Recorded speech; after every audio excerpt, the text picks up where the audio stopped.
Oi, meu povo, tudo bem? Vamos aqui. Hoje eu tive a manhã inteira no colégio gravando aula para vocês.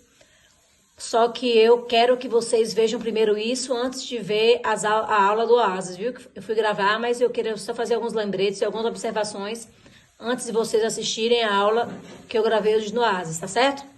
Vamos lá. Vamos começar falando da questão das funções de primeiro grau. Elas se dividem em três. Função afim,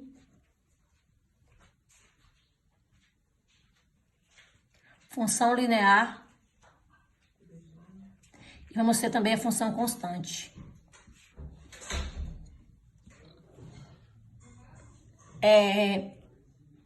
Y é igual a 5x menos 6. Tá vendo aqui? Essa função aqui, ela tem dois coeficientes. O coeficiente angular, que é esse 5 aqui, se chama coeficiente angular. E esse menos 6 se chama coeficiente linear, que a gente vai chamar de B. O coeficiente angular a gente vai chamar de A.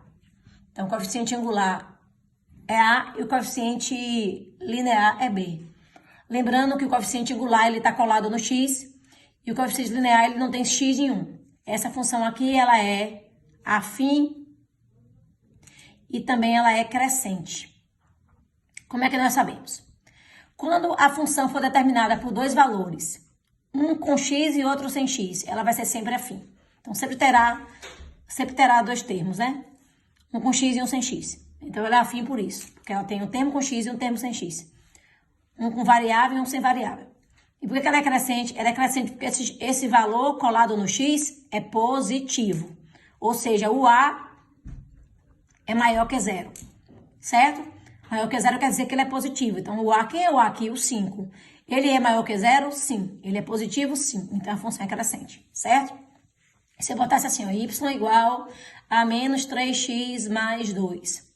Essa função, ela continua sendo afim, porque ela tem os dois valores, o valor com variável e o valor sem variável. Ela é afim, só que dessa vez ela é decrescente. Por quê? Porque esse valor que está colado no x, que no caso é esse menos 3, que nós denominamos de coeficiente angular, ele é negativo. Então, se ele é negativo, o A é menor que zero, então ela é decrescente por isso. Então, vamos lá.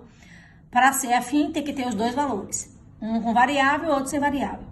Para classificar como crescente, você olha apenas o valor que está grudado no x, que corresponde ao coeficiente angular.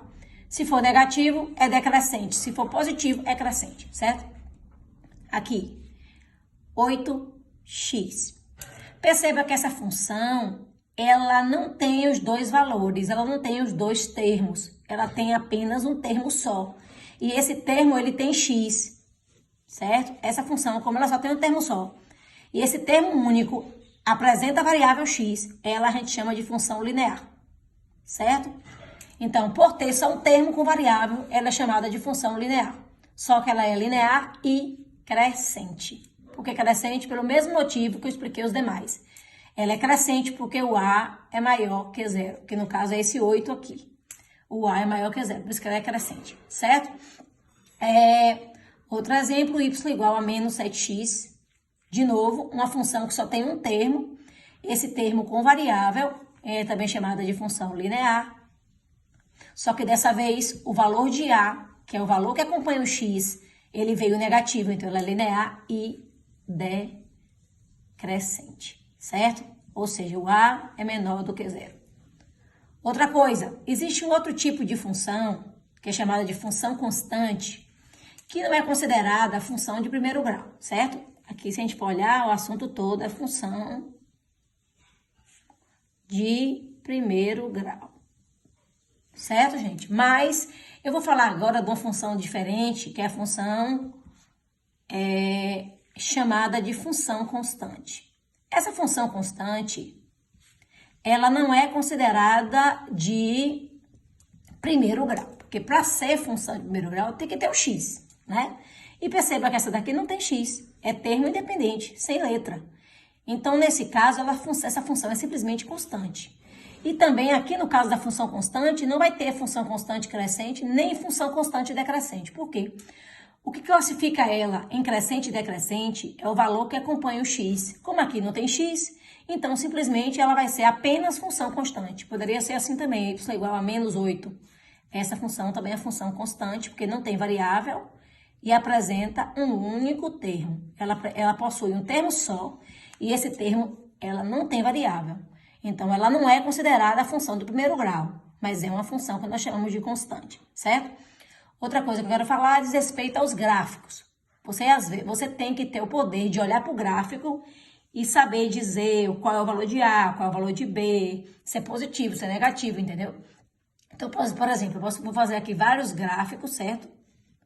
Eixo X, eixo Y, aqui outro, eixo X, eixo Y, eixo X, eixo Y, tá?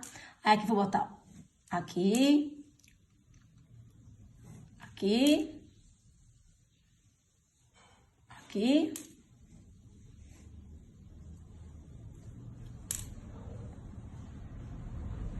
aqui. Aqui nós temos o seguinte, presta atenção. Ó, como a função é de primeiro grau, o gráfico será determinado por uma reta. Isso é fato, né? Perceba que essa reta, ela não passou pelo zero, pela origem do plano cartesiano, que seria aqui. Não passou, tá vendo que tá afastado? Pronto. Como essa reta, ela não passou pela origem, pelo zero do plano cartesiano, eu já sei que ela é afim, certo? Por exemplo, essa não passou pelo zero, ela é afim. Essa também não passou pelo zero, o zero seria aqui. Não passou, então ela é afim também, certo?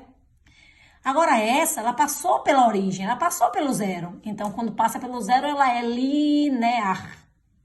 Essa também passou pelo zero, então essa também é linear, certo? Agora, detalhe. Imaginando que isso aqui é uma árvore que está caindo. Ela está caindo para que lado? Para o lado direito. Se é para o lado direito, ela é crescente. Então, ela é afim e crescente. Essa está caindo para o lado esquerdo. Então, ela é afim e decrescente. Essa está caindo para o lado direito. Então, é linear e crescente. Essa caindo para o lado esquerdo, linear e decrescente. Certo? Então, vamos lá. A questão de passar ou não passar pelo zero é que vai definir como afim ou linear. Se não passar pelo zero, se a reta não passar pelo zero, pela origem do plano cartesiano, ela vai ser afim. Aqui não passou, é afim. Aqui não passou, é afim. Aqui passou pela origem, então ela é linear. Aqui também passou, então ela é linear. Quando a reta parece que está caindo para o lado direito, ela é crescente. No caso, é crescente aqui, é crescente aqui. Quando a reta parece que está caindo para o lado esquerdo, é decrescente. Decrescente aqui, decrescente aqui. Agora, por exemplo, aqui, x e y. Eu boto aqui um número, vamos supor, 5, e faço uma reta aqui. Essa função, ela perceba que a reta dela é diferente das demais retas. As demais retas, elas são inclinadas. Essa reta, ela é paralela ao eixo x, então essa função aqui, ela é constante. Certo? Então, diferente das outras, que são retas que atravessam o plano cartesiano, que são inclinadas, essa não, é uma reta paralela ao eixo x, certo? Pode ser assim ou assim, ó. Pode ser assim também, x aqui, y aqui, digamos que aqui seja menos 3 e que ela passe aqui pelo menos 3. Também é uma reta paralela ao eixo x, não é como essas que são inclinadas. Essas são paralelas, então quando for assim paralela, é porque a função é constante. Então, outro caso aqui de função constante. E como eu falei antes, não tem constante crescente nem constante decrescente. Quando a função é constante, ela vai ser simplesmente constante. Nada de dizer se é crescente, decrescente, não tem isso na função constante, porque ela não tem letra, tá? O que vai determinar que ela é crescente ou decrescente é o valor que está grudado ao x. Se for positivo, é crescente, se for negativo, é decrescente, certo? E com relação ao gráfico, para o lado direito é crescente, para o lado esquerdo é decrescente. Espero que vocês tenham entendido, vou mandar para vocês. Vocês precisam ver isso antes de ver a aula que eu gravei hoje no colégio para vocês. Um beijo, até já.